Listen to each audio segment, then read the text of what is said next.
그는 인생의 덫에 걸려 옴짝달싹할 수 없었습니다. 그의 미래는 깜깜했고, 아니 미래 자체가 없었습니다.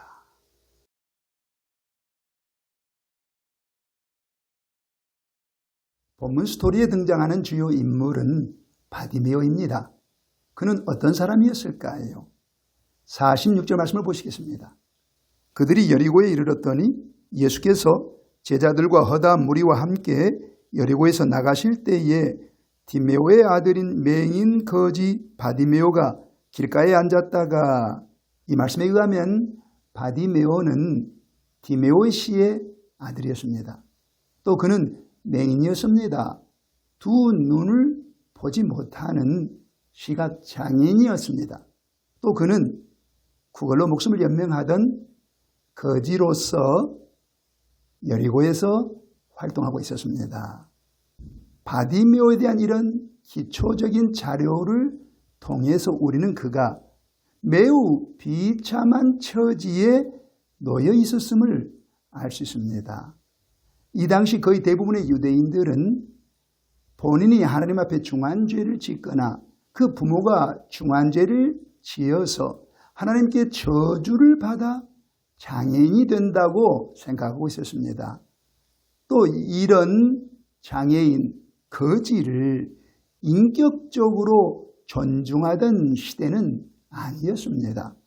그래서 이 바디메오는 거의 대부분의 여리고 사람들에 의해서 손가락질 당하고 무시당하고 냉대당하고 차별을 당하고 찬밥 신세였을 것입니다. 바디메오는 이런 비참한 처지에서 자력으로 벗어날 가능성은 1도 없었습니다. 그는 인생의 덫에 걸려 옴짝달싹할 수 없었습니다. 그의 미래는 깜깜했고, 아니 미래 자체가 없었습니다. 우리 주변에도 21세기 바디메오들이 있습니다. 질병이나 장애에 덫에 걸린 사람, 알코올 중독, 도박 중독, 마약 중독, 쇼핑 중독, 게임 중독, 섹스 중독과 같은 중독에 걸린 사람, 새빨간 거짓말로 대중을 속이는 정치 이데올로기의 덫에 걸린 사람, 파괴된 인간관계, 파괴된 가족 관계의 덫에 걸린 사람들, 21세기 바디메오들입니다. 인생의 덫에 걸려서 옴짝달싹할 수 없는 사람들입니다. 누가 이들을 구원할 수 있습니까? 예수님입니다. 예수님이 바디메오를 구원하셨습니다. 예수님이 21세기 바디메오들을 구원하기를 원하십니다. 그렇다면 예수님을 통해서 인생에 덫에서 구원받으려면 우리는 어떻게 합니까? 먼저 예수님이 자신의 생사화복을 주관하시는 영원한 왕으로 믿어야 합니다. 바디메오가 예수님을 이렇게 믿었습니다. 47절 말씀을 보시겠습니다. 나사렛 예수시란 말을 듣고 소리질러 이르되 다윗의 자손 예수여 나를 불쌍히 여기소서. 바디메오는 여느 때처럼 도로변에 앉아서 구걸하고 있었습니다. 때마침 예수님이 12사도와 큰 무리와 함께 그 앞을 지나가고 계셨습니다. 무리가 웅성거린 소리가 바디메오의 귀에 들려왔고 그가 주변 사람들에게 이렇게 물었을 것입니다. 무슨 일이 있습니까? 그러자 어떤 사람이 나사렛 예수님이 지나가고 계십니다. 이렇게 대답했습니다. 그때였습니다. 이 바디메오가 주저하지 않고 이렇게 외쳤습니다. 47절 중간을 보시면은 다윗의 자손 예수여 나를 불쌍히 여기소서 이렇게 외쳤습니다. 분명 이 바디메오는 누군가로부터 나사렛 예수라 들었는데 그는 그 예수님을 향해 부를 때에 나사렛 예수님 이렇게 부르지 않고 다윗의 자손 예수요 이렇게 불렀습니다. 여러분, 나사렛 예수와 다윗의 자손 예수는 어떤 차이가 있을까요? 먼저 나사렛 예수는 일반적인 호칭이었습니다. 예수님이 갈릴리 지방의 나사렛 동네 출신임을 보여주는 일반 호칭이었습니다. 반면에 다윗의 자손 예수는 그 당시 사람들이 예수님에게 부를 수 있는 극존칭이었습니다. 이 호칭 안에는 이런 뜻이 담겨 있습니다. 예수님은 이스라엘의 성군이셨던 다윗 왕의 후손으로 이 땅에 오셔서 백성에게 구원을 베푸실 영원한 왕이시다. 이런 뜻이 담겨 있었습니다.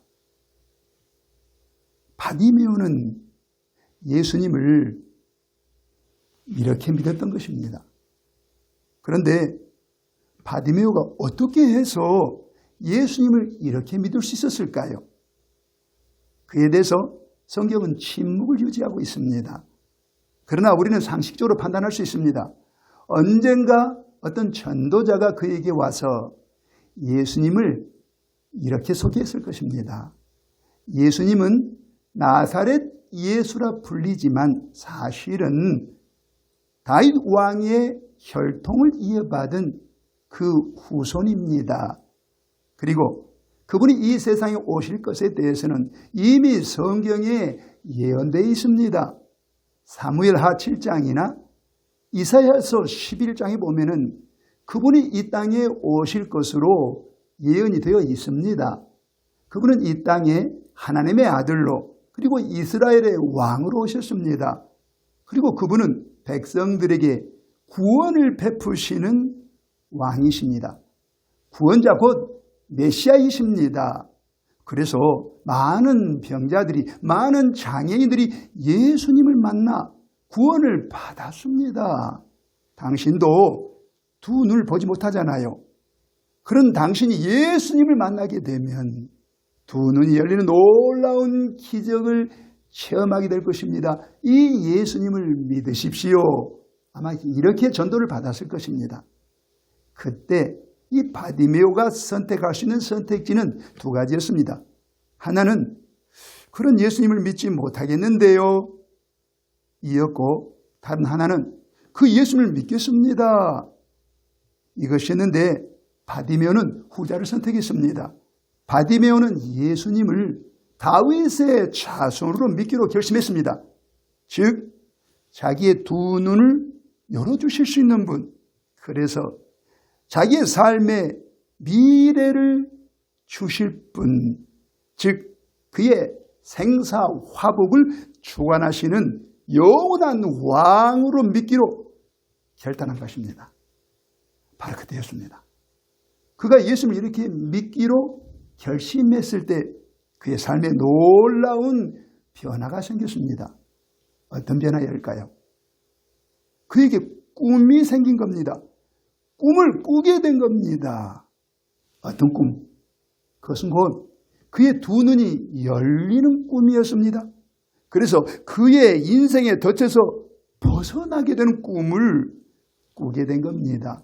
그리고 그 꿈이 이루어질 순간이 그 앞에 찾아오자 그가 외쳤습니다.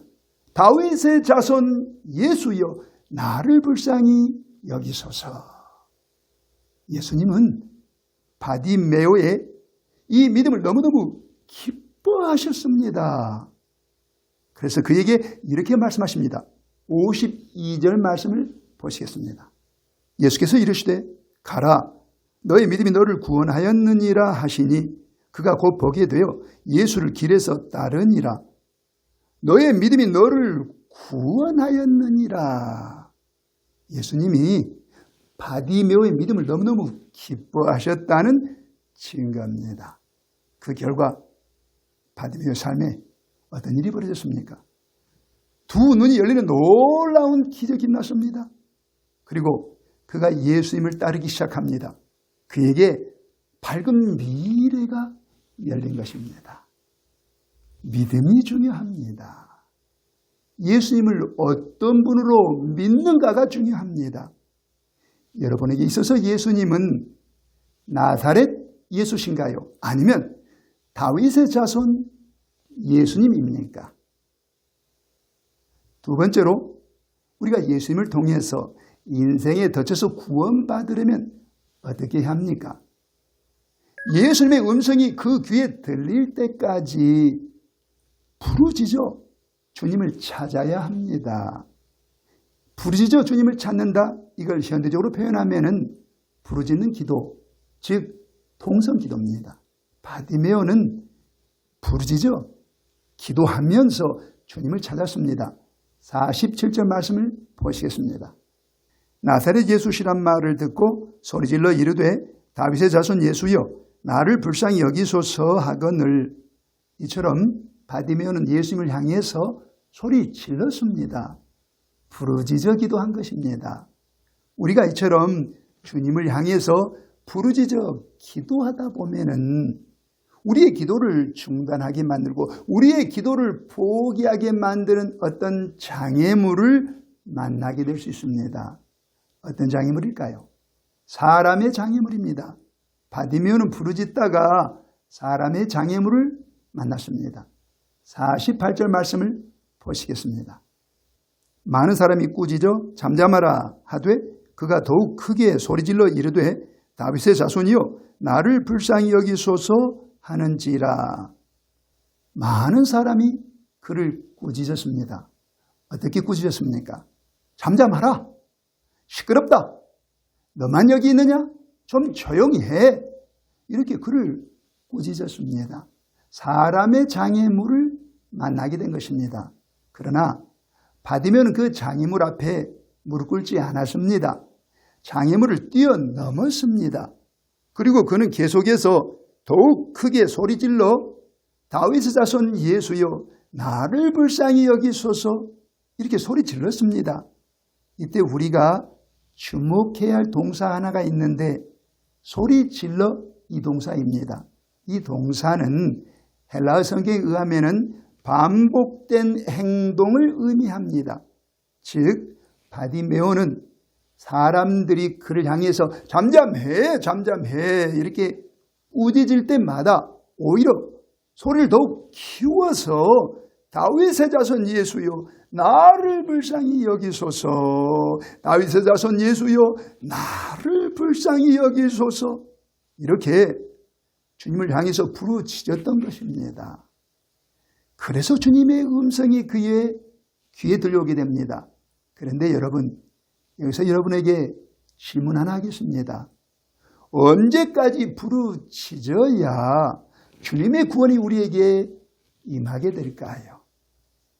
그것은 곧 주님의 음성이 우리 귀에 들릴 때까지입니다.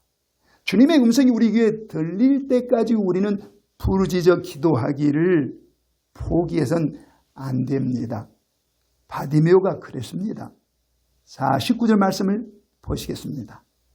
예수께서 머물러 서서 그를 부르라 하시니 그들이 그 맹인을 부르며 이르되 안심하고 일어나라 그가 너를 부르신다 하며 마침내 주님의 음성이 바디메오의 귀에 들려왔습니다.